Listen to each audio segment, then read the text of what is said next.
तुम उस जानवर को मेरे घर क्यों लेकर आए थे? फिजा प्लीज भी ऐसे किसी को नहीं बोलते हैं यार, गलत बात है। तुम औरत नहीं हो ना, मर्द की निगाहों को नहीं समझोगे। वो एक गंदा और गलीज आदमी है, दूर रहो उससे अकरम। ओके, तुम्हें उससे मसला, आइंदा मैं ख्याल रखूंगा तुम्हारा उससे आमना सामना ना हो। लेकिन देखो फिजा, मैं उससे पीछे नहीं हट सकता यार। मेरा उसका बिजनेस स्टार्ट होने वाला है। अभी भी वक्त है, पीछे हट जाओ वरना बहुत पछताना पड़ेगा। फिजा, जिंदगी में पहली बार कुछ करने जा रहा हूँ, अपने आप को साबित करने जा रहा हूँ, और तुम कह रही हो पीछे हट जाओ। क्यों? जस्ट बिकॉज तुम्हें उस आदमी से बैड वाइब्स आती हैं। And let me tell you one thing, उसे उस दिन तुम्हारे घर पे इनवाइट करके नहीं लाया था यार। उसकी गाड़ी खराब हो गई थी, उसको वॉशरूम यूज करना था, तभी लाया था। तो तुम लोग की गाड़ी मेरे घर के पास क्या कर रही थी? फॉर गॉड सेक यार फिजा, हमें उस एरिया में कुछ काम था तभी वहां पे आए थे। तुम इतना नफसियाती जैसा क्यों बिहेव कर रही हो? अच्छा, तो अब गुस्से वाली और शकी होने के साथ साथ मैं नफसियाती भी हो गई हूँ। वाह फिजा, अब तुम बात को बढ़ा रही। देखो, ऐसा कुछ है नहीं जैसा तुम्हें लग रहा है। और देखो, मैं तुम्हें यकीन दिला चुका हूँ ना कि अब तुम दोनों का आमना सामना नहीं होगा। बात मेरे आमने सामने की नहीं है, बात तुम्हारी भी है अकरम। अभी के अभी उसको कॉल मिलाओ और सब काम बंद करो। कोई जरूरत नहीं है उसका एहसान लेने की। फिजा, ये बिजनेस मेरा ख्वाब है और ये ख्वाब मैं पूरा करके रहूंगा, चाहे जो जाए।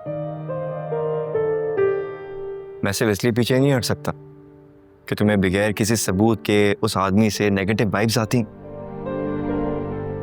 यानी कि तुम मेरी बात नहीं मानोगे? बिल्कुल भी नहीं।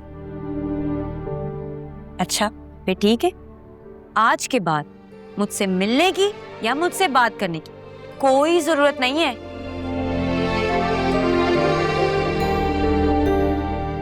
ये तुम्हारा आखिरी फैसला?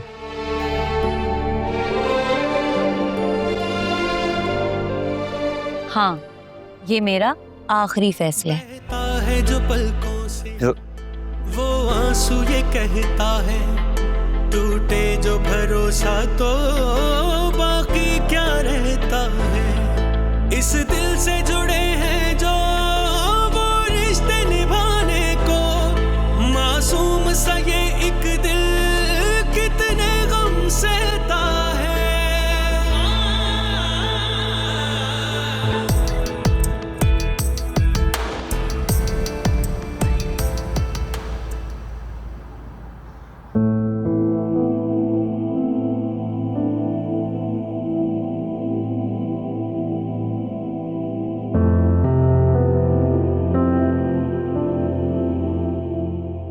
सोया बेटा, मेरा फोन उठा लो, मैं परेशान हो रही हूँ।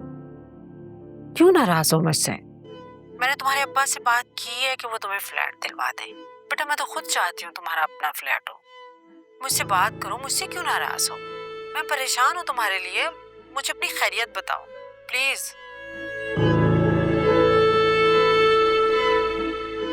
इस पूरे खानदान को तो ऐसा मजा चखाऊंगा ना, सारी जिंदगी याद रखेंगे। बहुत ऊंची उड़ान उड़ते।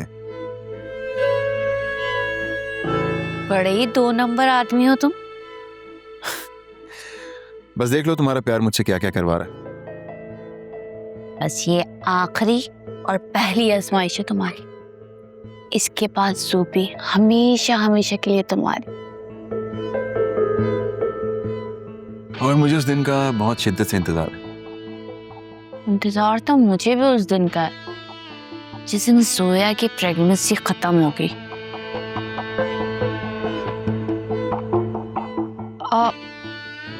सॉरी एक्चुअल मैं गुस्से में पता नहीं क्या कह गई, सॉरी। देखो, मैं भले ही जितना बुरा इंसान हूं, लेकिन किसी के मरने की दुआ नहीं कर सकता। हाँ सोए, कितने मासूम लग रहे हो ना मुझे तुम ये कहते हुए। सच में मुझे बहुत प्यार आ रहा है तुम पर।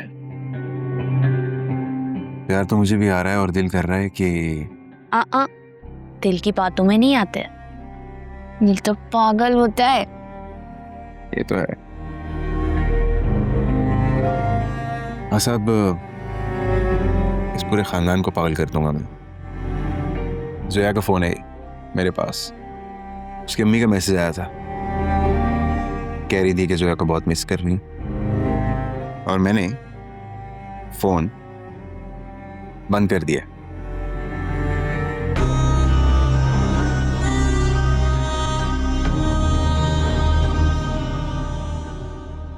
जोया ने तो हद कर दिया यार, ना कॉल उठा रही है ना कॉल बैक कर रही है, और अब फोन भी बंद कर दिया है, और ना ही असफर फोन उठा रहा है। इस बात को लेके तुम्हारी माँ इतनी परेशान है, उसने इतना स्ट्रेस लिया है कि वो बिस्तर पे लंबी पड़ी है। ये कहे ना, दोनों मिलकर आपको ब्लैकमेल कर रहे हैं। हाँ, इमोशनल ब्लैकमेल तो कर ही रहे हैं। सोया बाजी भी ना कमाल करती हैं। 11 साल की शादी में पहली बार उनको असफर भाई का प्यार मिला है जो उनसे संभाला नहीं जा रहा। तुमने एक दफा बताया था कि अकरम तुम्हारी हेल्प कर रहा है, आगे कुछ बताया उसने? कोई बात हुई तुम्हारी? देखो फिजा, मैं बहुत परेशान हूँ। एक तरफ तो मैं सोचता हूँ कि मैं जोया की बात मान लूँ, और दूसरी तरफ ये भी धड़का लगा रहता है कि एक बार फिर असफर हमारा पैसा खाकर बराबर ना कर दें। बाबा आप फिक्र मत करें, मैं कल ही अकरम से बात करती हूँ।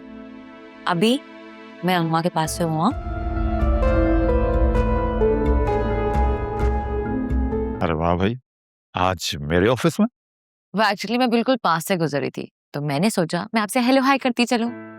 बहुत अच्छा सोचा। टी और coffee? No no nothing, I am actually on OMAD, 1 meal a day. तुम और तुम्हारी फैंसी डाइट्स। इसीलिए तो इतनी फिट हूँ। अच्छा, मुझे उस लड़की से तो मिलवाए जिसने आपका दिल तोड़ा था। अरे यार, वो चैप्टर तो कब का खत्म हो चुका, छोड़ दो उसे, भूल जाओ। वो वन साइडेड लव था, बल्कि अगर यूं कहें कि वो वन साइडेड लाइकिंग थी तो भी बुरा नहीं होगा। वो शादी करके खुश है।